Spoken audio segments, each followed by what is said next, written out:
Les invito a que abran su Biblia en Apocalipsis capítulo 3. Hoy terminamos con nuestra última carta a las iglesias. ¿Cuál sería? La Odisea. Pongámonos en pie, vamos a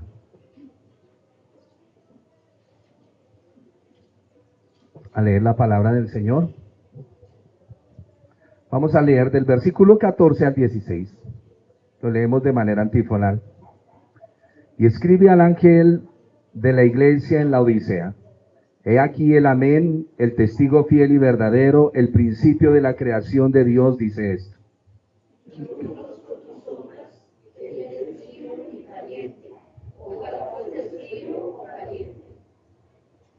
Pero por cuanto eres tibio y no frío ni caliente, te vomitaré de mi boca. Vamos a orar. Señor, te suplicamos de tu gracia en esta mañana. Comenzamos un nuevo día de semana y suplicamos de tu fuerza, de tu fortaleza, de tu amor y de tu gracia, Señor bendito. Ayúdanos. Hay personas que vienen aquí cansadas, cargadas, con dificultades. Y el anhelo de nuestro corazón, Señor, es que cada persona, conforme lo dice tu palabra, halle descanso en ti. Halle la respuesta a su vida, a su corazón, a su mente. Que pueda descansar a medida que escucha la palabra. Que si hay algo que tiene que confesarte, es necesario que lo haga. Para que pueda cada persona soltarse de lo que le ata su mente y su corazón. El Señor juzga nuestro pecado, pero no está aquí para avergonzarnos. Está aquí para ayudarnos, para limpiarnos y para santificarnos. Ese es el propósito de su Santo Espíritu. Él dijo: no los dejaré huérfanos, estaré todos los días de la vida con ustedes. Señor, te doy gracias por tu palabra en esta mañana. Permítenos entender tu precioso mensaje, mi Señor. Amén.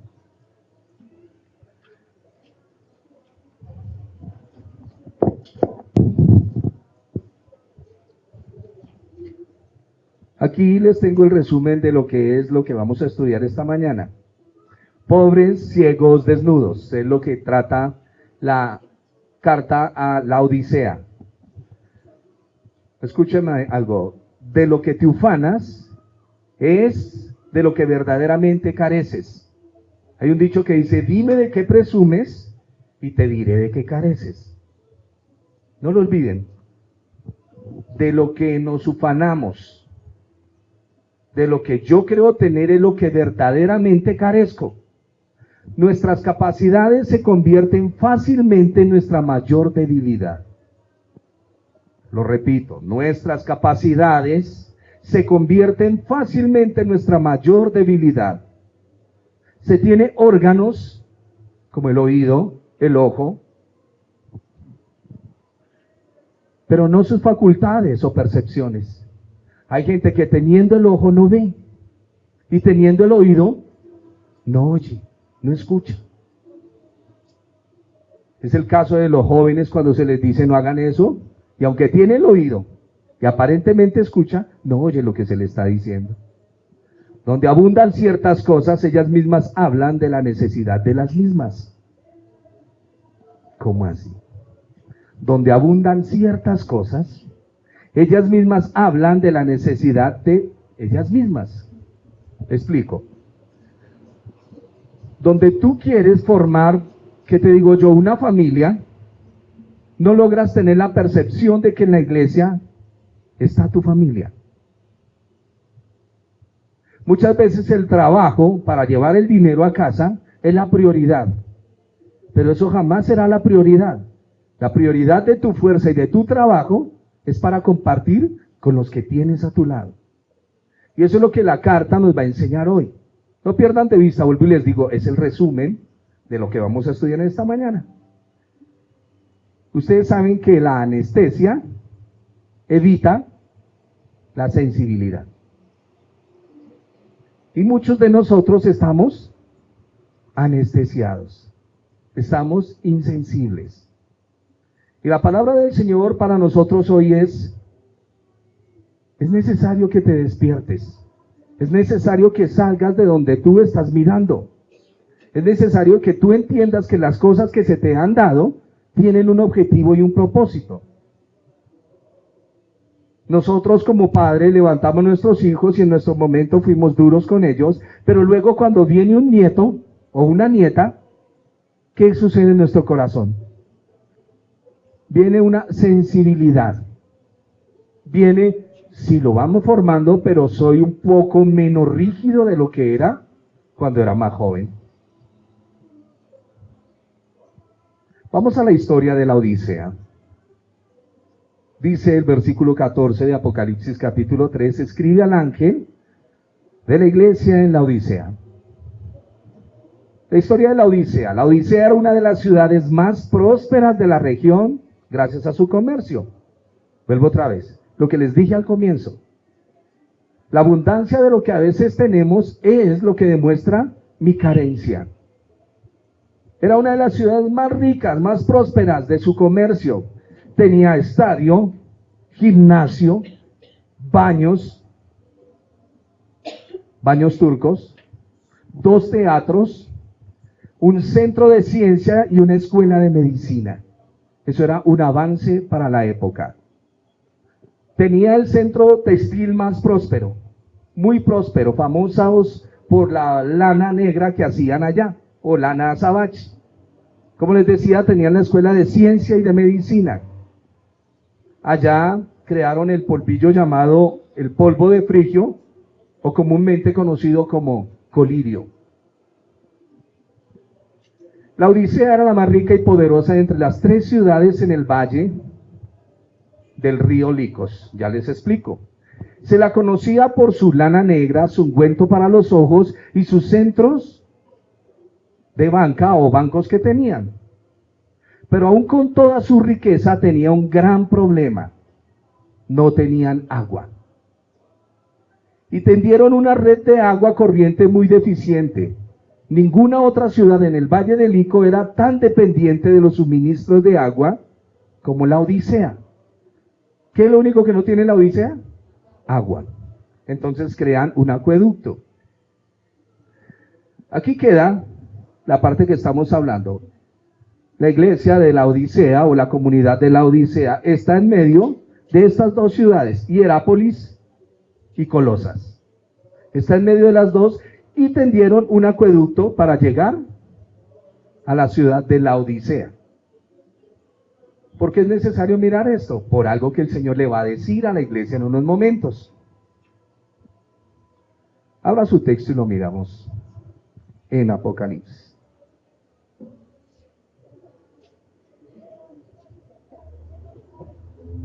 Verso 15 dice, yo conozco tus obras, que ni eres frío ni caliente.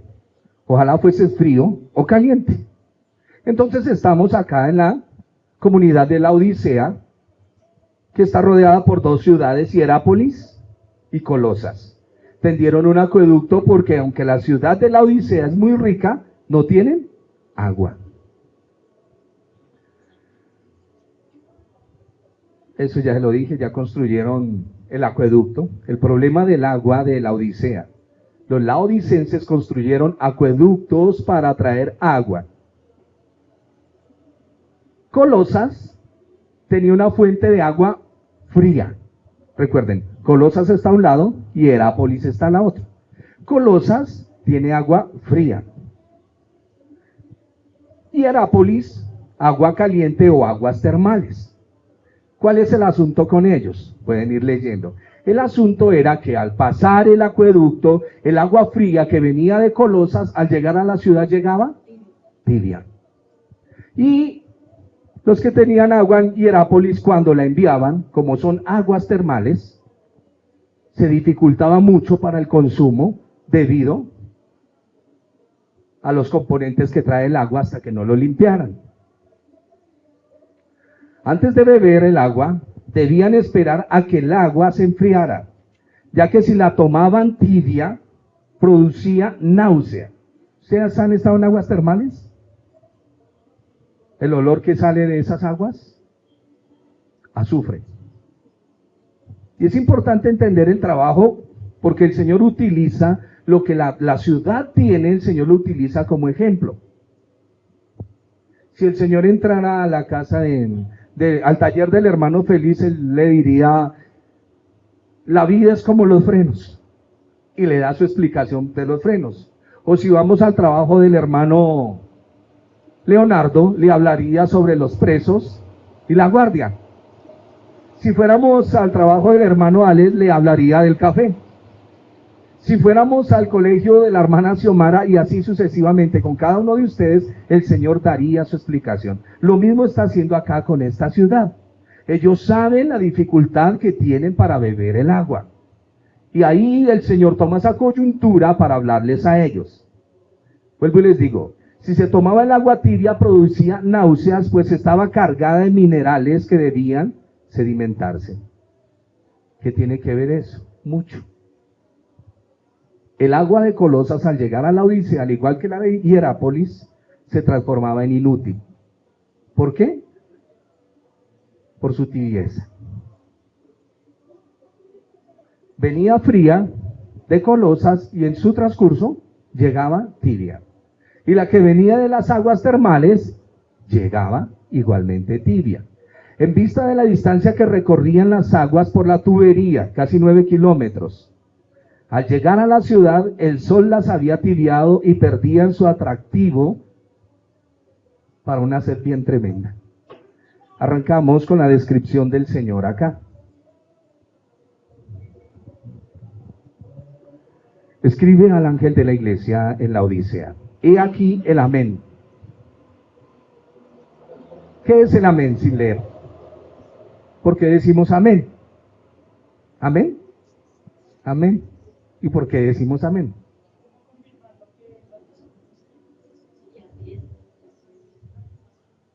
La palabra amén significa así es o así sea, dando un sello de aprobación. Amén. Cuando usted escucha una predicación y dice amén, usted está dando una aprobación a lo que el predicador está diciendo. Por eso, ojo a lo que le pone el amén. Analícelo muy bien. El amén es realmente un juramento. Decir amén significa invocar sobre uno mismo las maldiciones del pacto o las bendiciones del pacto. Manuales, por favor, Números capítulo 5, versículo 21 y 22. Hermana Marta, Deuteronomio capítulo 27.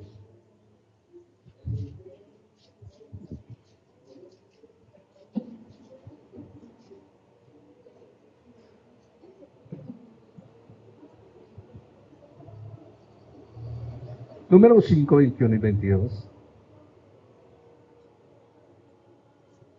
El sacerdote conjurará a la mujer con juramento de maldición y dirá a la mujer: Jehová te haga maldición y execración en medio de tu pueblo, haciendo Jehová que tu fruto caiga, que tu vientre se hinche.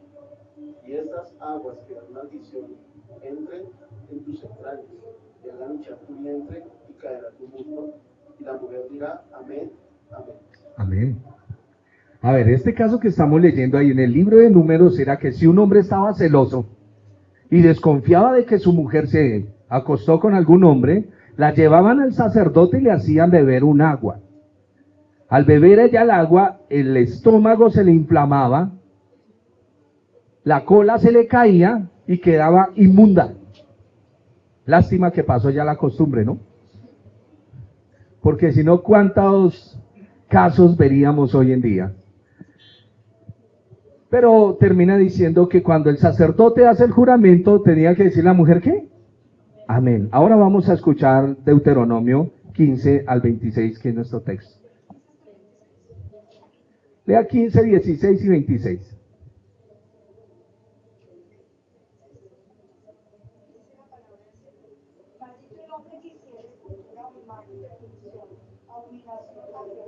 Obra de manos de artífices, y la pusiere en ofrenda. Y todo el pueblo responderá y dirá: Amén. Maldito el que deshonrare a su padre o a su madre. Y dirá todo el pueblo: Amén. Maldito el que no confiare en las palabras de esta ley para hacerlas. Y dirá todo el pueblo: Amén. Siempre el amén es un juramento. El Señor Jesús llevó sobre sí nuestras maldiciones. Él es nuestro amén. Y cada vez que estamos en nuestro culto, nuestra respuesta litúrgica a la palabra de Dios es amén. El amén es un juramento y un reconocimiento de que nuestra salvación depende completamente de lo que el Señor Jesús hizo. Amén. Usted tiene debilidades y el Espíritu del Señor lo viene ayudando. Hay gente que dice, espere, yo me pongo bien y voy y busco del Señor. No sirve, porque el Señor vino a buscar enfermos, necesitados, cojos, ciegos, sordos, hombres que estén en prisiones en sus corazones. A esos vino a buscar Él. Él no vino a buscar sanos. Él vino a buscar enfermos. Por eso esa frasecita que decimos, cuando yo me siento un poquito bien, voy a la iglesia, yo no le hago morcillas al diablo. Esa es una expresión muy salida de tono. Porque a la iglesia venimos esa cita con el médico divino, a que nos ayude, a que nos levante, a que nos reconforte. No hay hombre perfecto en la iglesia, solo el Señor Jesucristo. Y como venimos estudiando las iglesias en Apocalipsis, que es una sola, no hay iglesia perfecta. Y como dijo un día un predicador, no hay iglesia perfecta. Y si algún día usted encuentra la iglesia perfecta, por favor no entre, porque usted la daña. Y es importante que nosotros entendamos, venimos en un proceso y el Señor purificará y limpiará su iglesia. ¿Entendido? Todos los que estamos acá somos pecadores redimidos por la sangre de Cristo. ¿Está claro? Por eso podemos venir con nuestras dificultades, con nuestros problemas y hablar con el Señor, buscando respuesta de parte de Él. Él es nuestro amén. Amén. Y todas las promesas en el Señor son ¿qué? En Él sí y amén. Todas las promesas en Él son sí y amén. Sigue diciendo que Él es el testigo fiel y verdadero. Apocalipsis 3. Versículo 14. Testigo es aquel que da testimonio de algo que presenció. ¿Cierto? ¿Ustedes son testigos de Jehová? Pero son testigos del poder de Él. ¿Él cambia? ¿Cómo sabe usted que cambia, hermano? Los demás se dan cuenta, ¿cierto? Uno mismo no se da cuenta cuando envejece. Solo cuando estos mechoncitos blancos que aparecen, comienza a darse uno cuenta que está envejeciendo. O esa persona que estudió con nosotros hace mucho tiempo, y la ve uno y dice, ¿cómo está de vieja? Vaya y mírese, papá, vaya y mírese. Porque los años no le corren solo a ella, a usted también. Testigo es aquel que da testimonio de algo que presenció. Y nosotros somos testigos del poder de Dios. Y acá todos ustedes lo saben. Cuando dos hombres judíos veían a otro judío que estaba a punto de transgredir la Torá o la ley de Dios, tenían el deber de advertirle sobre las consecuencias de su acto imprudente. Y eso es lo que el judío israelita llamado Jesús está haciendo a la iglesia de la Odisea, advirtiéndoles, cuidado que están por el mal camino. Si no obedecía el judío que estaba errado, ellos debían llevarlo a la corte judía y exigir un castigo. Cuando el Señor dice, yo soy el testigo verdadero, es mejor arreglar las cosas con Él, porque Él atestiguando en contra mía es un problema. ¿Me lo oyeron? El Señor dice, yo no los juzgaré, pero esta palabra que les he hablado, ella les juzgará. Y es mejor que usted nunca se encuentre cara a cara con el Señor Jesús para ser condenado por Él. Por eso es necesario ahorita en vida arrepentirnos de nuestro pecado. Pero no solo el arrepentimiento, sino que debemos caminar hacia la senda de la fe con el Señor. Porque arrepentimiento sin fe, ¿a dónde conduce? A una vida sin sentido, recogidos en la gracia del Señor. Es muy importante. Por eso la Biblia dice, ¿dijiste malas palabras? Sí, Señor. ¿Y con la boca? No, pero en el pensamiento. Iba pasando y pasó esas motos que saben pasar y hizo, ¡ay, juelita! Pequé. Pero cuando dije una palabra que dice la Biblia, que yo a diario tengo que ir a la presencia del Señor y decirle, Señor, borra el historial de hoy. Fue lo que el Señor hizo con los discípulos cuando tomó el lebrillo y le lavó los pies a los discípulos. Todos los días en nuestro caminar pecamos, pero no se les olvide que debemos ir a diario al Señor y decirle, Señor, borra mi pecado que cometí hoy. Por eso, toda palabra que usted haya dicho mala, ya ahorita su hoja de vida está limpia si habló con el Señor. Si le dijo, le contó sus cosas. Por duro que sea el pecado, por eso decimos que no hay mancha que se resista de pecado al poder blanqueador de la sangre de Cristo. Él limpia de todo pecado. Él es el principio de la creación. Está hablando aquí el Señor 3 características. Uno es el amén. Él es el juramento, Él es el testigo fiel y Él es el principio de la creación. ¿Qué es lo que le va a decir a la iglesia? Con estas 3 características, siempre mire la iglesia. De la manera que el Señor describe, se describe hacia la iglesia en la salida que le va a dar a ellos. El Señor Jesús estuvo presente en la creación del mundo, Él es el verbo de Dios y participó de una forma activa. El Señor Jesús es creador y sustentador de todo.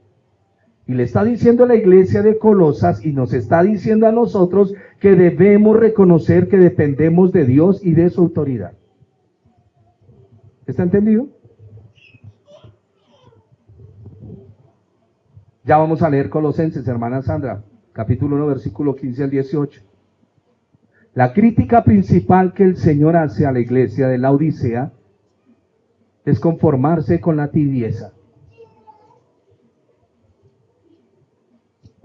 ¿Ha visto usted una persona cuando hace un caldo que le dicen, uy, ¿está contenta? ¿Por qué le dice eso? Le quedó salado. Y la persona entonces cree que porque le dijeron que está contenta, siempre sigue haciendo el caldo así. No hay que corregirlo. No hay cosa más fea. Dice el libro de Job que quien se come un huevo sin sal es desabrido. Y quien se toma un caldo salado es horrible. O a ustedes les encanta. No, todo proporcionado. Vamos a leer Colosenses que habla del Señor y lo que Él ha hecho. Él es la imagen del Dios invisible, el primogénito de toda creación, porque de Él fueron creadas todas las cosas, las que hay en los cielos y las que hay en la tierra, visibles e invisibles, sean tronos, sean dominios, sean principados, sean potestades, todo fue creado por medio de Él y para Él. Y Él es antes de todas las cosas, y todas las cosas en Él subsisten. Y Él es la cabeza del cuerpo, que es la iglesia, el que es el principio, el primogénito de entre los muertos, para que en todo tenga la preeminencia. Amén. Lo que el apóstol Pablo está escribiendo es que el día en que fueron creadas todas estas cosas llamadas universo, el que creó las cosas fue el Señor Jesús, llamado el Verbo. En el principio era el Verbo era con Dios y el Verbo era Dios. Hay un pensamiento griego, no me voy a meter ahorita ya, pero se lo quiero explicar. Dios es una persona. El Padre es la mente, el pensamiento griego. El Padre es la mente, el Hijo es el Verbo, la palabra. O sea que lo que la mente piensa lo expresa la palabra. Y el Espíritu es el Espíritu del Señor, que todo va en conexión con Dios. Por lo tanto, lo que el Padre dijo que se hiciera, el Verbo lo hizo, pero se hizo con una voluntad amorosa, la de su Santo Espíritu. Dijimos que vamos a estudiar la doctrina del Señor más adelante, para ir desmontando catolicismo de nuestra cabeza y estableciendo lo que la misma Escritura dice. Cuando la Biblia dice, yo he escuchado predicaciones que es mejor ser caliente y no frío, esto se ha interpretado a menudo como si caliente significase piadoso entusiasmo y frío un antagonismo impío. Y eso no es así. Eso no es así. Es un ejemplo del Señor. O es bueno ser caliente o es bueno ser frío. Es bueno. El Señor nunca dijo que era malo. Si miran el texto, yo conozco tus obras, que ni eres frío ni caliente. Dice el Señor, ojalá fueses frío o caliente. Pero por cuanto eres tibio y no frío ni caliente, ¿qué vamos a hacer con esa agua? La vomitaré de mi boca. En la Odisea las aguas no eran ni calientes para recobrar la salud, como las aguas termales, ni frías para beber. La iglesia laodicense ni cura la enfermedad ni sirve para calmar la sed. La iglesia no proporcionaba ni refrigerio para el espiritualmente cansado, ni sanidad para el enfermo espiritualmente. Era totalmente ineficaz. Y ahí quiero que nos paremos por un momento. ¿Somos de los que damos vida? Aunque sea las palabras que usted me dice, me caen como un baldado de agua fría y me hacen reaccionar. ¿O no? ¿Ha visto cuando convertimos la gracia en libertinaje? Es un lío. Es un lío. Por eso ser frío es bueno y ser caliente es bueno. Era totalmente ineficaz, por lo tanto desagradable para su Señor. La iglesia no estaba siendo reprendida por su temperatura espiritual, sino por lo estéril de sus obras. No es el medidor de temperatura, es las obras que están haciendo, se conformaron. Vivimos en una ciudad con dinero, digamos sueño americano. Vamos, trabajamos, hacemos dinero, compramos y tenemos una relación vaga con Dios. Eso no es lo que el Señor quiere. Eso no es lo que el Señor quiere. Escúcheme, para los que están planeando mucha economía y su bienestar para su vejez. El bienestar para su vejez estará en las manos del Señor, de acuerdo a conforme usted se humille delante de Él, Él le dará lo que usted necesita. ¿Entendido? Hay gente que le dicen, tiene 3 meses de vida, y el Señor dice, dele 20. Y el médico se equivoca. Y todos esperando a que se muera. Y no se muere. Y usted está completamente sano. Y a los 15 días, se fue. Es importante entender que Dios es Señor sobre todo. Que el Señor Jesús es el principio de la creación. Él ha creado todo. Echó a andar esta novela, siempre lo hemos dicho, la Biblia habla de esta hermosa novela llamada la iglesia, donde el Señor está, y Él no solo planea la novela, sino que se introduce en la novela, y actúa en la novela. Ese es el gran poema de Dios. Él nunca echó a rodar su creación y la dejó sola, Él está con nosotros todos los días. Cuando las nubes negras vienen, el Señor las mandó. Cuando se abren las nubes y viene ese sol que usted dice, ay, tan rico.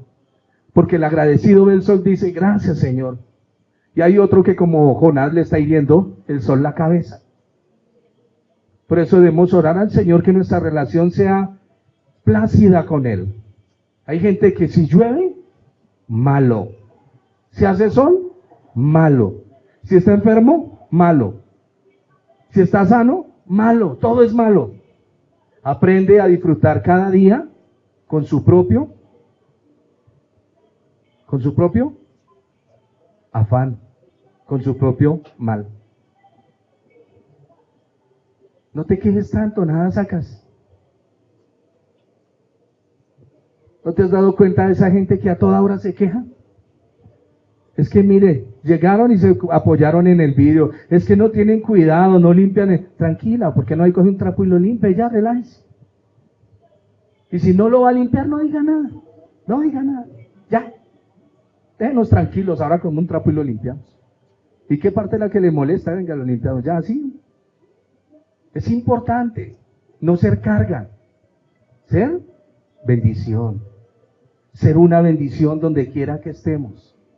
Se los he dicho, mire, todos los días de su vida, cuando se levante, es un día para disfrutar con los que tiene a su lado y primeramente con su Señor. Porque la muerte está a la orden del día.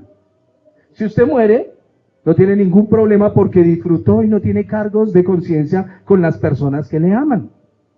No le amargue la vida a nadie. Viva tranquilo y deje vivir. ¿No le parece? Así es. El Señor dijo, odia a su prójimo como se odia a usted mismo. No dijo, ámense. La vida está en el amor, en eso se encierra la ley. Pero es que usted no sabe con quién yo vivo, mucho mejor, que no lo sé, solo lo sabe usted. Así es que trabaje ahí en lo que usted tiene que trabajar en el Señor. Tengamos cuidado de que ni rajamos ni prestamos el hacha. Hay una ilustración de Spurgeon, llamado el príncipe de los predicadores, Charles Haddon Spurgeon. Habla de un día están cortando un árbol y el hombre que está cortando el árbol ve que el hacha ya no tiene filo y entonces el hombre se detiene y comienza a afilar el hacha y los demás que están ahí comienzan a mirarlo y dicen, vago, ese es un vago. Mire cómo lleva 10 minuticos afilando el hacha. Y Spurgeon dice, no critique a la persona porque cuando el hacha pierde el filo y usted le pega al árbol, más fuerza va a gastar. No se desgaste. Deténgase un momento, afile el hacha y con mayor contundencia golpeará el árbol y lo derribará. No critiquemos a las personas, esperemos, ayudémonos. El Señor llama a la iglesia y le dice, ustedes, ¿por qué no están ayudando a los demás? ¿Por qué no les están dando palabra? La tierra los va a vomitar. Hermana Mayra, Levítico capítulo 18, versículo 24 al 28. Versión entendible.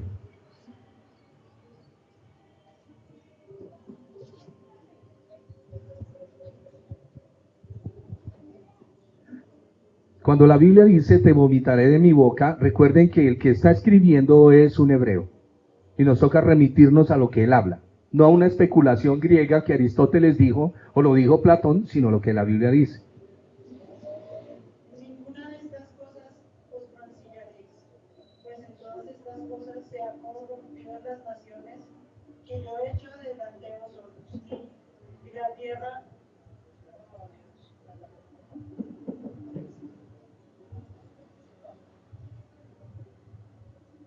Y la tierra fue contaminada, y yo visité su maldad sobre ella, y la tierra vomitó sus moradores. Guardad pues vosotros mis estatutos y mis ordenanzas, y no hagáis ninguna de estas abominaciones, ni el natural ni el extranjero que mora entre vosotros.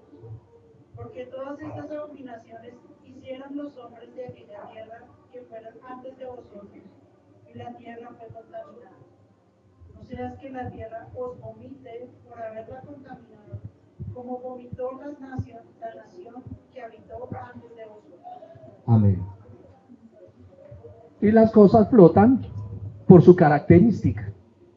Si la iglesia sigue en esa condición, ella misma se descalifica. La palabra del Señor vomitará a esa persona. Eso es lo que está diciendo él. La tibieza es abominación al Señor, por no causar una impresión en el mundo y conformarse a las normas paganas. Eso es lo que la mayoría de iglesias tiene hoy en día. No hablo de la iglesia del Señor porque usted sabe que la iglesia del Señor es la iglesia del Señor, ¿cierto? Pero la mayoría dice que si usted tiene casa, carro y tiene una chequera o tiene tarjetas de crédito, yo no sé qué más tendrán, usted está bendecido y prosperado. Y el Señor le va a hablar a la iglesia y les va a decir, no es así. Arrancamos con ustedes, son pobres, ciegos y desnudos. Escuché una vez una frase que decía alguien, esa persona es tan miserable que lo único que tiene es plata. Y la gente a veces se apoya ahí. Y el Señor dice, no lo hagas, no lo hagas. Y la iglesia de Filadelfia, la iglesia de la Odisea, tiene su zona bancaria, se mueve el dinero, todos están felices, ya están a punto de construir un Walt Disney, todos contentos. El mundo de la diversión y el entretenimiento. Y el Señor dice, cuidado con eso, porque la iglesia está llamada a otra cosa. La iglesia está llamada a otra cosa. ¿Dios no quiere que tú pases? Sí lo quiere. Y si quiere te da. O que tú estrenes ropa, o que te comas una buena cena, Él te lo da. Pero no en la vida tuya. Y cuando se nos da todas estas oportunidades, nuestro corazón se desliza. Ay, no, hermano, a mí no me pasa. La Biblia lo dice. Versículo 17 en Apocalipsis. Pero por cuanto eres tibio, y no frío ni caliente, te vomitaré de mi boca.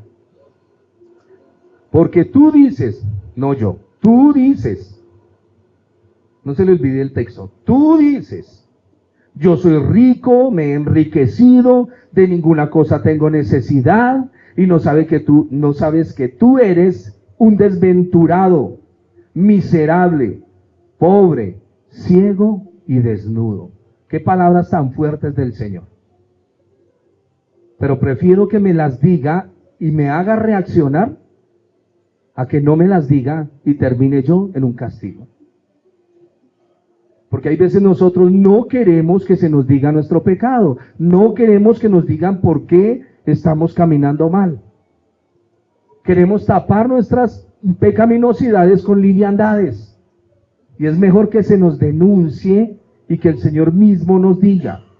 Porque tú dices, y vamos aquí con esto, la prosperidad material debe ir de la mano con la espiritualidad. Amado, yo deseo que seas prosperado en todas las cosas y que tengas salud, así como prospera tu alma. La riqueza en las Escrituras se mide por el grado de conocimiento y temor de Dios. Y la riqueza se mide en lo que tú das, no en lo que esperas recibir. Porque más bienaventurado es, entendámoslo por la Escritura. Aquí no estamos cogiendo un texto para manipularle el amén, no, Señor. Estamos hablando la verdad. La riqueza se mide en la capacidad que tú tienes para dar. Un abrazo, un saludo, cualquier cosa que tú tengas para compartir. Eso es una riqueza, una sonrisa, un halago. Hermano, estoy enfermo. Pero si yo lo veo fortalecido. Si hay veces sacar a las personas, hay veces va uno a visitar a los enfermos, le operaron la uña del dedo gordo, y uno los oye, no, es que usted no está enfermo en la garganta, usted le operaron fue el dedo gordo. Sí, así son. Ay, hermano, gloria a Dios. ¿Quiere un jozo? ¿Qué le pasó? ¿Fue que le pegaron en la garganta allá donde fue? Usted le operaron un dedo, sí, eso duele, pero no me hable así. Y las personas tienen esa tendencia, y hay que sacarlos de esa mentalidad pusilánime porque vieron a otros. El Señor mismo nos dice que aun cuando ayunemos, unja su rostro, póngase bonito, hermoso, que nadie sepa que está ayunando. No llegue con esos bostezos de cocodrilo, ¿y qué pasó, hermano? Ayunando. Unge tu cara, dice el Señor. Para los orientales la riqueza es la sabiduría. Para los occidentales la riqueza es la plata. Por eso el oriental viene y le quita la plata al occidental y lo deja en nada. No se habían dado cuenta, pero ojo con esta expresión. No se habían dado cuenta, pero habían dejado al Señor afuera. No que sacaron al Señor, se salieron ellos. Por eso le digo, cuidado con la expresión. No se habían dado cuenta, pero habían dejado al Señor fuera de ellos mismos. Y por eso Él tuvo que llamar a la puerta. Y el Señor golpeó. Nunca. La Biblia nunca dice que Él golpeó. Estoy a la puerta y llamo. Porque todo lo que vamos a ver en el libro de Apocalipsis tiene que ver es con la imagen y la figura de Dios y su palabra. todo lo que vamos a ver. Y Él llama a través de ¿qué? De su palabra. No se habían dado cuenta, pero habían dejado al Señor fuera, y por eso Él tuvo que llamar a la puerta. En un sentido espiritual, el Señor les hace ver que eran ciegos, porque no podían ver la realidad de Dios. Pregunta, ¿ustedes han tenido eso con el Señor? ¿Han tenido alguna experiencia así sobrenatural o traumática con el Señor? Piénsenlo. ¿Nunca Él ha llegado a su casa a visitarlo? Yo sé que sí. Muchas veces no es una aparición en la pared, quítese eso de la cabeza, pero llega alguien con un mensaje del Señor y su merced siente que su corazón se constriñe y comienza usted a quebrantarse en la presencia de Dios. ¿Quién está ahí? Él. Él. El asunto es cuánto hace yo no siento eso. ¿Estoy anestesiado? Muchas veces usted está cantando un himno y el Espíritu del Señor le abre el oído y usted ¿qué hace? Llora. Ahí está su Señor con usted. No necesita parársele el pelo así de punta, que le dure 8 días, no. Y aquí ustedes todos han tenido experiencias con el Señor. Y es importante revivir, recordar todo esto. La presencia del Señor en nuestras vidas, a mí me causa como cuando uno estaba enamorado, que hablábamos de las maripositas en el estómago. ¿Ustedes alguna vez se enamoraron? Yo sí. Y aunque dicen que el que se enamora pierde, pero me gustó. Porque cuando veía a la persona sentía eso allá, eso es como un dolor de estómago raro. Y a mí me pasa con el Señor muchas veces. Siento eso. Muchas veces me arrodillo a orar. Sucede más en la madrugada. Y usted siente que hay alguien ahí. Intimida un poquito. Pero cuando usted dice, Señor, si tú estás aquí, me tengo que morir, porque no es el susto quien se entró. Y es necesario que el creyente vaya allá. Las Escrituras hablan de eso. Necesitamos volver a donde el Señor me habla y mi corazón es redarguido por Él. El Señor les hace ver que eran ciegos porque no podían ver la realidad de Dios ni el ámbito espiritual. Estaban desnudos espiritualmente, ¿no? Porque estaban vestidos de sus propias obras, pero no de la justicia de Dios. Eso lo vamos a ver en la clase siguiente, la adoración celestial. ¿Qué vienes a experimentar tú en el culto dominical? ¿Qué es lo que experimentas? Porque tú tienes una experiencia. Escúchamelo. La presencia del Señor, cuando tú lees a Elías, viene muchas veces como un silbo apacible. No sentiste nada. Cuando nosotros íbamos a nuestros cultos pentecostales, donde nos tirábamos de cabeza y todos al piso y temblábamos, esa era la manifestación de Dios. Pero eran cosas que habíamos aprendido, pero nuestra vida no cambiaba. Pero a medida que fuimos estudiando la palabra, dejamos ese culto pentecostal y entendimos que hay una relación y un compromiso delante de Dios. Y que ya soy enteramente responsable de cuidarme y de no dañar. ¿Ustedes están de acuerdo conmigo? Porque así es. Ya no estamos para destruirnos. No hay cosa más terrible que tener al Señor enfrente. Me gusta una ilustración de el pastor Adrian Rogers, ya está en la presencia del Señor. Hay un museo de cera en Estados Unidos. Y en el museo de cera tenían la estatua de George Bush, padre. Y la persona estaba tan fascinada tomándose fotos al lado de la estatua de cera de George Bush que no se dio cuenta que George Bush estaba ahí. Y así nos pasa a nosotros.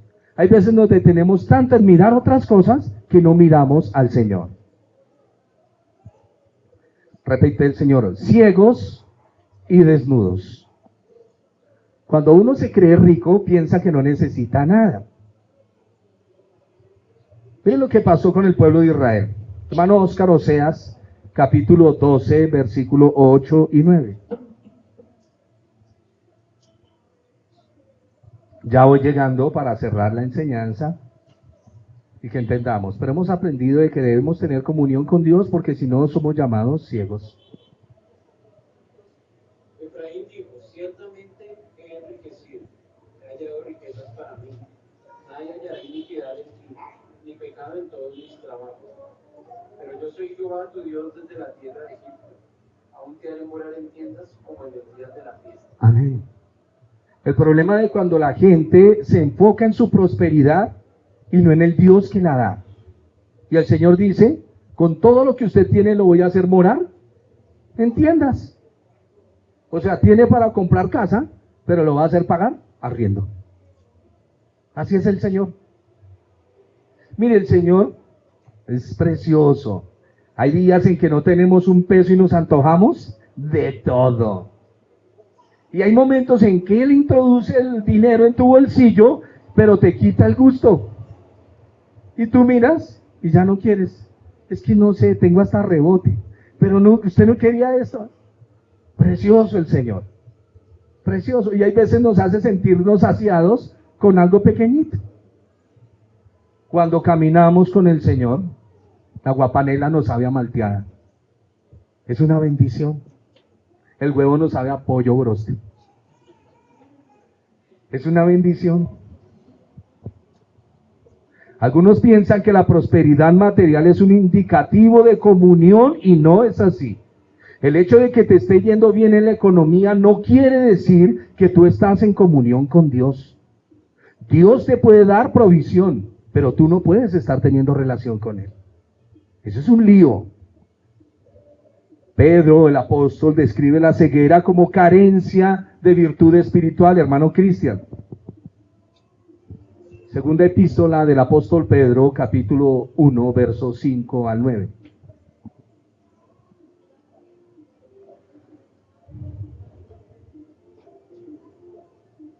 Vosotros también, poniendo toda diligencia por esto mismo, añadid a vuestra virtud, a vuestra fe virtud, a la virtud conocimiento, al conocimiento dominio propio, al dominio propio paciencia, a la paciencia piedad, a la piedad afecto fraternal y al afecto fraternal amor. Porque si estas cosas están en vosotros y abundan, no os dejarán estar ociosos ni sin fruto en cuanto al conocimiento de nuestro Señor Jesucristo. ¿Qué lo sigue diciendo? ¿Ahí llegó el 9? Pero el que no tiene estas cosas tiene la vista muy corta, es ciego, habiendo olvidado la purificación de sus antiguos pecados. Amén, hasta ahí. La ceguera es un síntoma de que estas virtudes faltan en la vida del creyente. Esta es una escalera, la escalera que él acaba de leer, pero la escalera siempre en el Señor, la escalera farisea lo sube a usted, la escalera del Señor lo baja. A medida que usted va teniendo añadida a vuestra fe, virtud, a la virtud, conocimiento, al conocimiento, dominio propio. Y usted va bajando en su orgullo, en su soberbia. Por eso las escaleras del Señor son descendentes. Porque el que desciende en el Señor, crece con Él. Como dijo Juan, es necesario que yo mengüe y mi Señor crezca. Debemos de tener estas características del Espíritu en nuestras vidas. La iglesia de la Odisea creía tenerlo todo. Y el Señor le dice en Isaías capítulo 55, verso 1 al 3, dice, vengan y compren sin dinero. Y aquí es donde viene la lucha. La mayoría de nosotros queremos comprar el favor de Dios, pero Él lo da gratuito. Gratuito. ¿Qué debemos hacer? Reconocer nuestra condición. Si el Señor en esta mañana dice, ustedes están tibios, yo tengo que mirarme si soy tibio y no soy frío ni caliente. Si yo creo que con la economía tengo una comunión con Dios. Oh Señor, sí, mira, esta es tu bendición. Vuelvo y lo reitero, la economía no es un factor que hable de comunión. ¿Estamos? Conozco gente que aprendieron, y los conozco, lo que son las ofrendas y los diezmos, son prosperados, pero no tienen ninguna comunión con Dios. Los conozco personalmente. Y ellos se basan ahí, y ellos no dejan porque son principios. Son principios de siembra y cosecha bíblicos. Usted sabe que el Señor no se puede negar a sí mismo. Y si usted cree una parte de la Escritura, por eso el Señor les dijo a los fariseos, ¿qué les pasa a ustedes? ¿Por qué recortan la Escritura? Leamos el texto, Isaías capítulo 55. Hermana Paula, verso 1 al 3.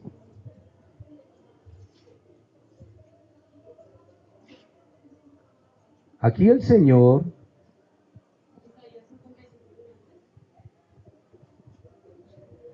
a todos los sedientos, venid a las aguas, y los que no tienen dinero, venid, comprad y comed, venid, comprad sin dinero y sin precio, vino y leche. Porque gastáis el dinero en lo que no es pan, y vuestro trabajo en lo que no sacia. Oídme atentamente y comed el bien, y se deleitará vuestra alma con grosura. Inclinad vuestro oído y venid a mí, oíd y vivirá vuestra alma, y haré con vosotros pacto eterno, las misericordias firmes a David. Amén, amén, amén. Cuando usted se sienta escaso, que no tiene que dar al Señor, vaya y preséntese, Él le va a dar.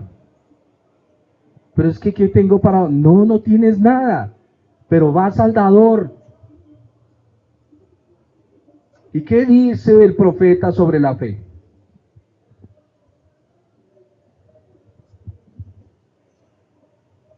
Que el justo, muy bien mi hermana, el justo por la fe vivirá. Pídale a su Señor, pídale, es su Señor. Yo no soy su Señor, pero Él sí es su Señor. Él sabe de qué tienen necesidad antes de que ustedes abran la boca. Pero ¿qué tienen que hacer? Ir a donde Él. Su carne no quiere. Ahí está su lucha. Pero cuando usted va confiadamente, el Señor le responde. No hay hombre que haya orado en la Escritura ni en este mundo que el Señor no le haya contestado. El Señor siempre responde. Siempre. El Señor hablándole a la iglesia en Apocalipsis, tú dices, yo soy rico, y tenían, y me he enriquecido, muy bien, de ninguna cosa tengo necesidad, y no sabes que tú eres un desventurado, miserable, pobre, ciego y desnudo. Por tanto yo te aconsejo que de mí compres, esta es la parte de Isaías, oro refinado en fuego. Ya sabe quién habla de eso, para que seas rico. Aquí el Señor no está hablando de obtener salvación, pues como creyentes ya la tienen. Les está hablando de subir en su nivel de vida espiritual, que es descender. Ellos se habían quedado como niños. ¿Recuerdan la Biblia cuando habla del oro refinado? ¿A qué se refiere?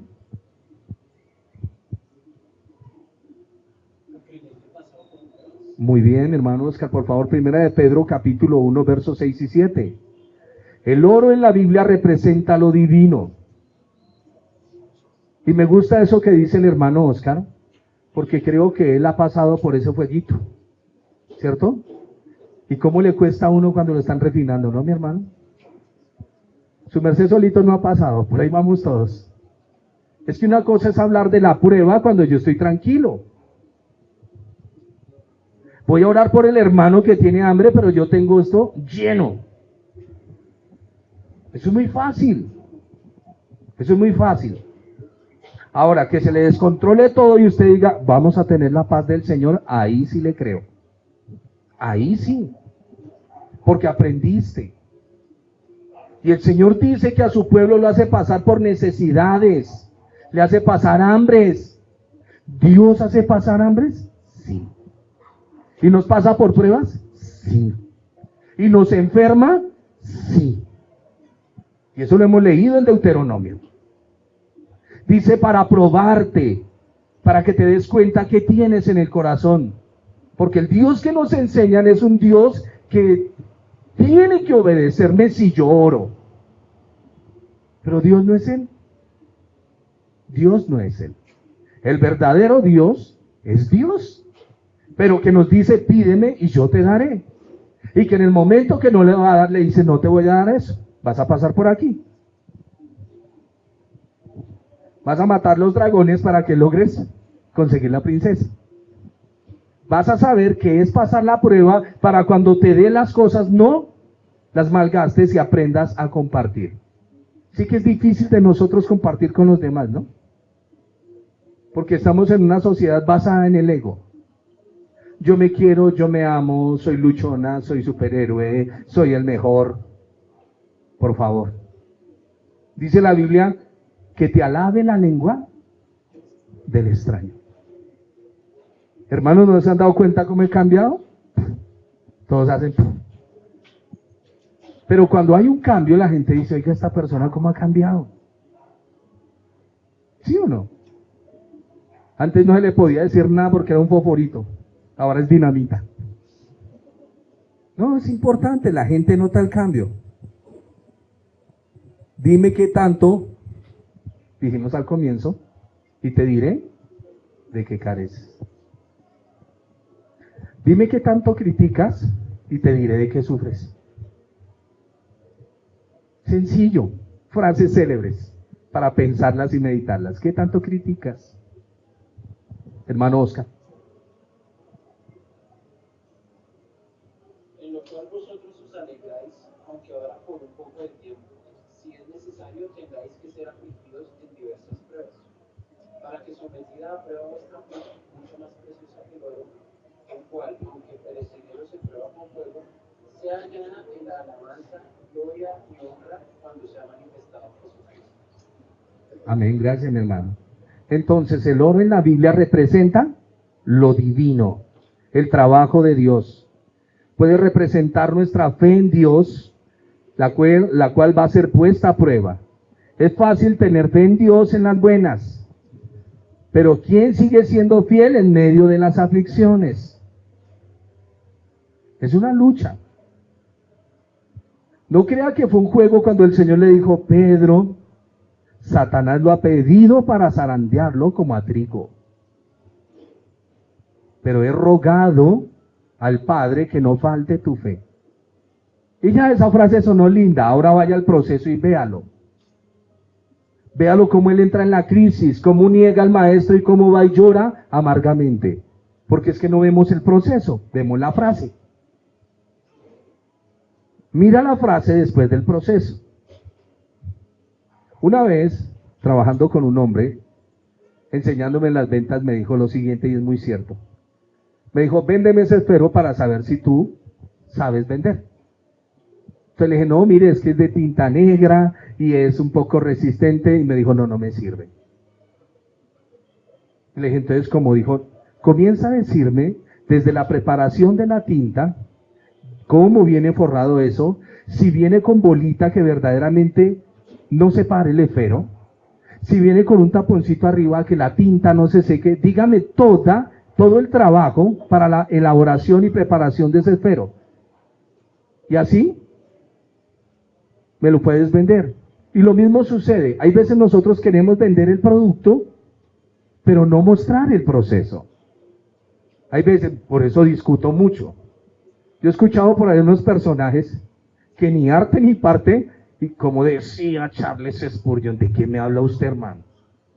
¿De qué me habla usted? Y dijo Charles Spurgeon y a su nombre, ¿qué es eso? Si hubieran visto ese hombre cómo sufrió por batallar con la doctrina y la lucha que sostuvo en su vida para que cada frase la vengamos a poner como un adorno.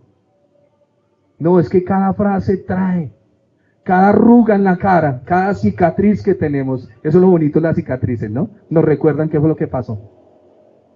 Las cicatrices nos recuerdan qué fue lo que pasó. Y es muy importante que no se nos borren. El Señor dice, terminando ya, a la iglesia, que compren de Él, o sea, que se arrepientan y vayan y le pidan al Señor. Por tanto, yo te aconsejo que de mí compres oro refinado en fuego, que tu fe sea procesada. ¿Por qué quieres meterte con el mundo y no sufrir lo que tienes que sufrir? Pues aquí tengo mi jefe, pero yo no le hablo del evangelio, que le hable otro. Es que ese se ve que ese no. Sí, con el medidor. No, predique. La iglesia está llamada a predicar. Vestiduras blancas para vestirte y que no se descubra la vergüenza de tu desnudez. Las telas de la Odisea visten muy bonito. Hacen trajes Armani, Gucci, pero no se comparan a las prendas del Señor. Amén. El Meregildo Segna, pero no se comparan al Señor. No las telas de la Odisea. El Señor les ofrece algo mejor, vestiduras blancas, finas, suaves, limpias, resplandecientes, que es la sangre del Señor en nuestras vidas. En Apocalipsis se explica que las vestiduras se emblanquecen con la sangre del Cordero. Eso está en Apocalipsis 7, versículo 13 y 14. La desnudez es un síntoma de desobediencia. Mis queridos hermanos, cuando ustedes sueñan que van por la calle medio desnudos, ahí tiene la respuesta. Hay veces decimos, ay, pero ¿qué interpretar los sueños? No, es que la Biblia mismo, y el Señor nos habla en los sueños. Yo no sé si le habrá pasado a usted, a mí sí me ha pasado. En ciertos momentos me veo saliendo por el conjunto, en ropa interior, o me estoy bañando y tengo que salir en toalla y jabonado. Ya con eso, sí, en serio, a mí me pasa. Ya con eso entiendo que estoy en una desobediencia, que el Señor me está hablando. Muchas veces pensamos que todos los sueños son producto de los frijoles, y no es así. La mayoría de los sueños, el 95%, son vivencias que quedan registradas en su mente. Así sea una palabra que se habló en el día, usted la puede soñar. Pero hay sueños que son extraordinarios, donde usted se ve en otro ambiente y en otro contexto y no entiende el por qué. No vamos a sacar la cartilla a los sueños, porque no es eso. Es que usted entienda lo que el Señor está hablando en la Biblia. Ay, hermano, yo me soñé con... no el agorerismo del mundo, pero sí. ¿Recuerdan que el pueblo de Israel sabía interpretar sueños? Un día José le dijo, ay papá, mamá, me soñé que el sol y la luna se me inclinaban. ¿Y qué le dijo Jacob? ¿Y quién le dijo que es que yo me voy a postrar a usted? Sabían interpretarlos. Y José es uno de los que tiene esas características. Como el de las adivinanzas. ¿Quién era? ¿Quién vivió en la época de las adivinanzas? Sansón, muy bien. Gracias, mi hermano. Él vive en la época de las adivinanzas. A medida que vamos estudiando, vamos mirando la escritura. La desnudez es un síntoma de desobediencia. Las vestiduras blancas es un símbolo de justicia con relación a la justificación como a la santificación. Yo les hablo en términos que espero que ustedes ya me los estén entendiendo. ¿Qué es lo que les estoy diciendo? Cuando nosotros nos conformamos al mundo, que no queremos predicarle a la gente del evangelio, es porque yo no quiero sufrir algo en mi vida. Yo no quiero sufrir un desprecio, yo no quiero sufrir una burla, yo no quiero nada de eso. Y el Señor dice, estás mal, estás entre los tibios de la Odisea. Por tanto, te aconsejo que de mí compres oro refinado. ¿Qué es lo que va a pasar? Cuando tú vas y predicas, la gente te va a rechazar, te van a hacer una burla, te pueden tirar un tratado por la cara, pero ahí tu fe viene a ser probada y refinada por el fuego, que es lo que no queremos vivir. Cuando tú caminas así, tu vestidura comienza a notarse que es blanca, porque andas con la sangre del Señor para todo lado, solo hablas de Él. De la abundancia del corazón habla la boca. A mí me gusta hablar con los creyentes.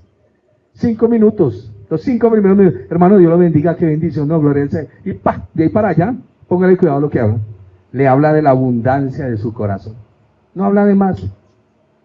Si es zapatero, si vende cosméticos, si trabaja en pescado, si le gusta tal cosa, si vive en la moda. Ahí usted lo escucha. 3 minutos le doy. Y ¡puf! La gente suelta lo que hay en el corazón. Usted solo póngales cuidado, solo escuche a la gente y se va a dar cuenta. Lo que pasa es que nosotros no le prestamos atención a lo que nos están hablando. Luego de recibir la justificación debemos vivir como la novia del Cordero. Apocalipsis 19, 8.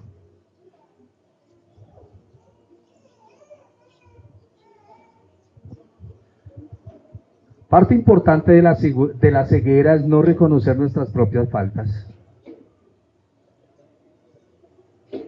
Hay gente que comete sus errores y sí saben cuánto les cuesta decir perdónenme, ¿no? O discúlpenme.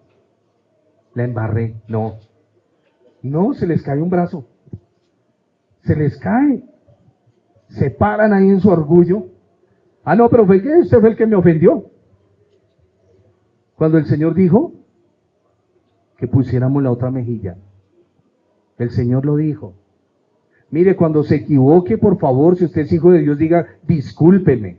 Así la persona se apuntillosa, le diga, es que usted siempre con la misma, discúlpeme.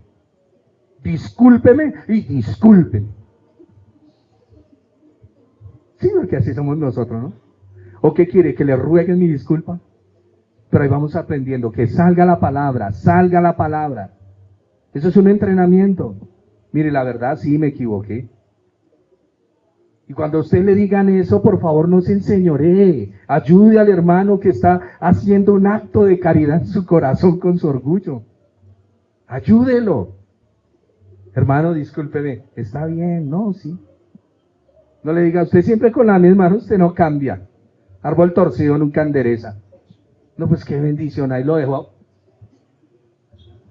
en coma. Si alguien viene y se disculpa, no sea tan reticente con la persona y márquele y martíllele.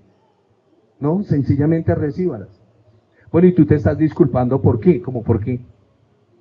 Porque esa es la otra. Ay, bueno, me equivoqué, discúlpeme, ¿pero en qué se equivocó? Ay, ¿también le doy explicación? Sí, explícamelo, ¿por qué quieres que te disculpe? Pues porque dije y esta palabra, tuve esta actitud, fui grotesco, reconozco esto. Mire, el reconocer nuestros propios errores sí que es una bendición grandísima. Leamos lo de la novia, Apocalipsis 19 y seguimos. Que lo tenga.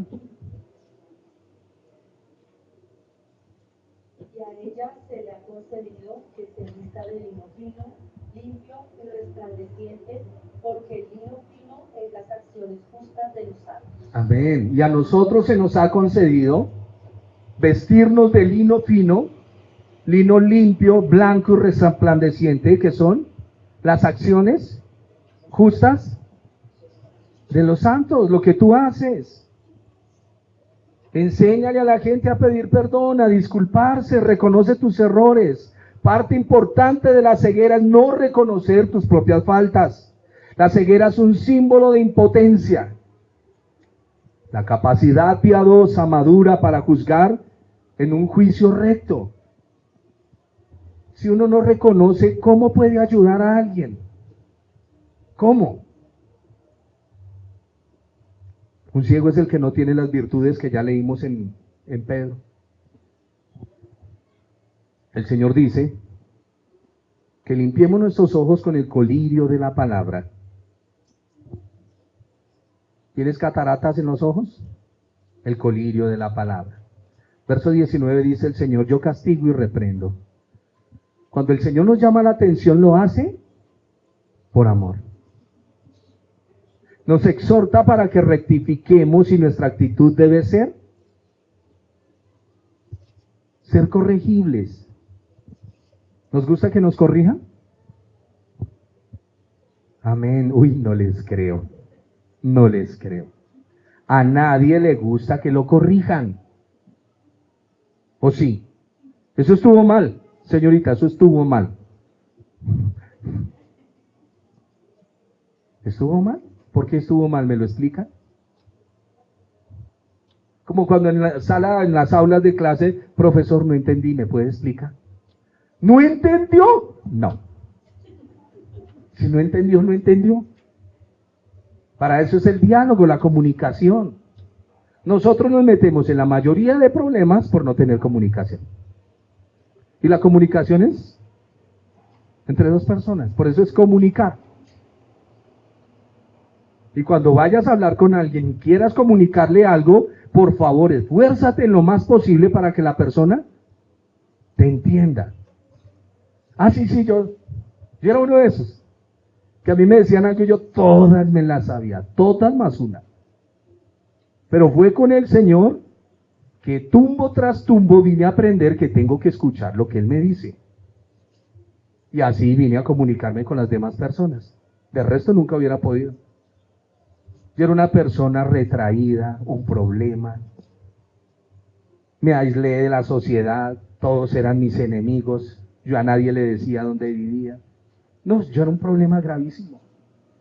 Era un mentiroso compulsivo. Y una cantidad de cosas. Me metieron en la cabeza una información que hay que desmontar esas informaciones falsas para que usted no repita lo que su mamá hizo y lo que su papá hizo. No podemos volver a repetir ese patrón malo de ellos. Debemos desmontar todo lo que tenemos en la cabeza. Si yo le daba un abrazo a un hombre, era un acto homosexual. Si yo le decía a algún niño, a algún varón, papi, eso es de homosexuales. Y el Señor me dijo, no, y va a desmontar eso. Porque en mi iglesia hay hombres que necesitan un abrazo. Hombres. Y hay hombres que me le acerco a veces a darles un abrazo y eso sufren una transformación. Tienen el mismo chip que me metieron a mí. Y aprendí a decirle a un niño papi o a la niña mami. Si le digo a la niña mami, no es como el perverso que le está diciendo mi princesita. No, le digo mami porque somos de la iglesia del Señor y somos una familia. ¿Me están entendiendo? Y el Señor fue el que me vino desmontando todo eso. Y hasta el día de hoy lucho con ciertas características de mi madre.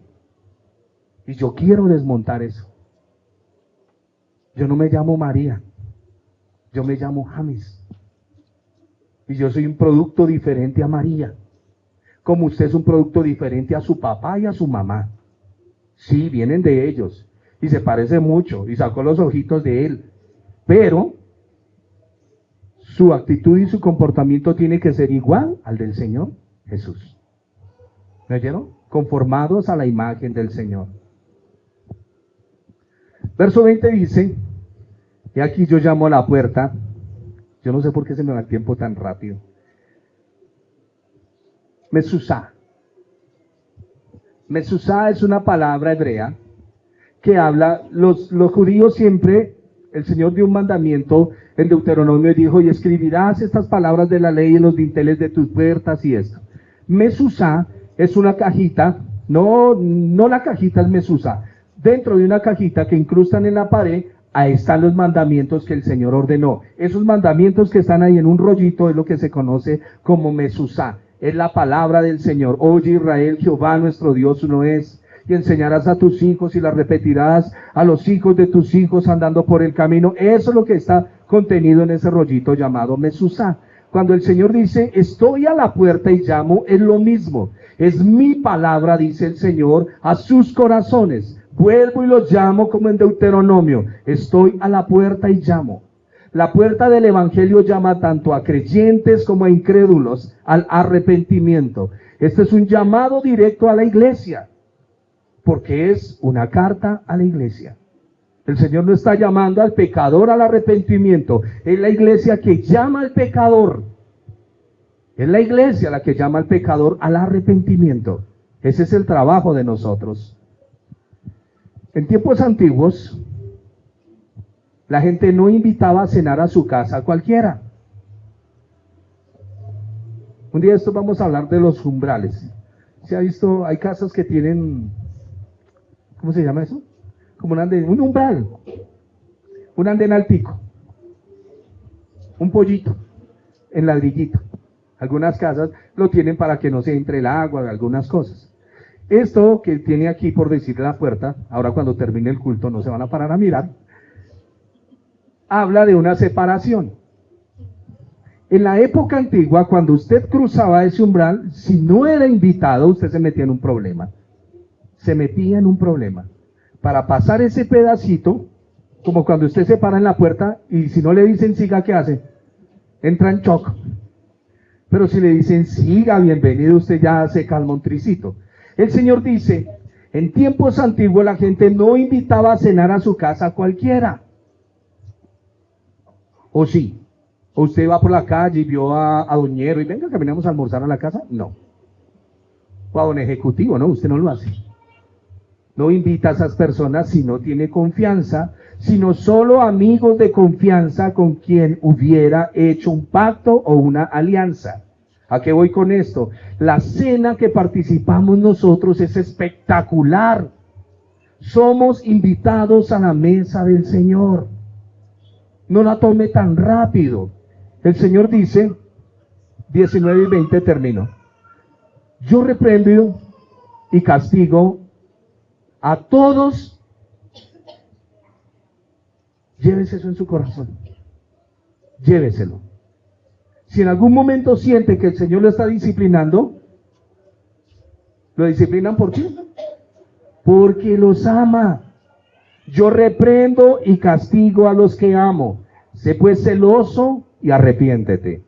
He aquí yo estoy a la puerta y llamo. Si alguno oye mi voz y abre la puerta, entraré a él. Y cenaré con él y él conmigo.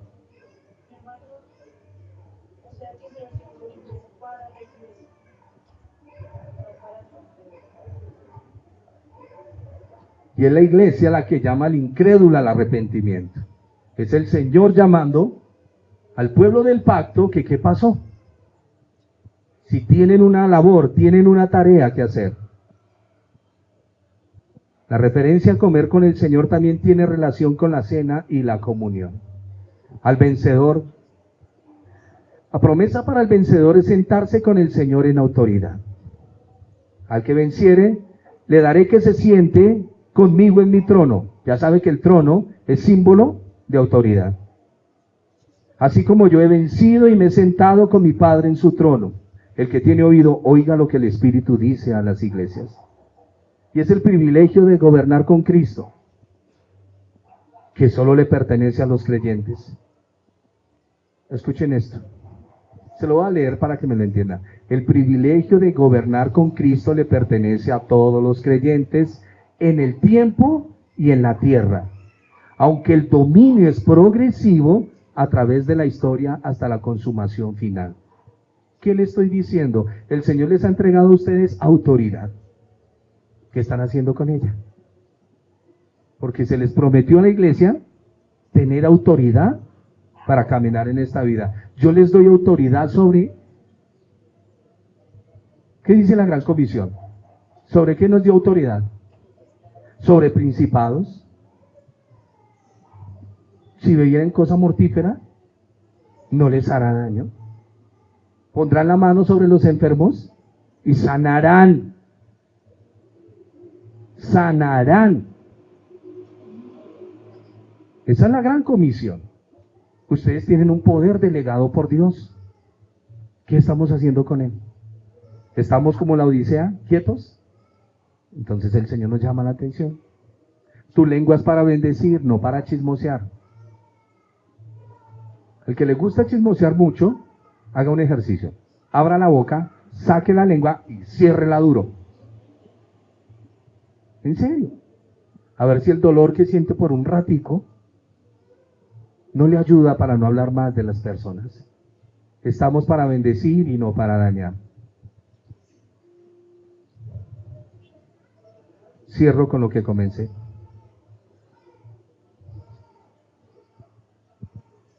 Que nuestras capacidades no nos atrapen. Que mi familia sea un centro de bendición. Que lo que Dios me entrega como economía sea una bendición para mi casa, para mi vida. No que sea un motivo para mi destrucción. No se enrede usted solo. En cuanto a las relaciones personales, bájese de ese orgullo si usted quiere restaurar las cosas. Usted sabe que para una restauración Es un complique. Oía por allá de un personaje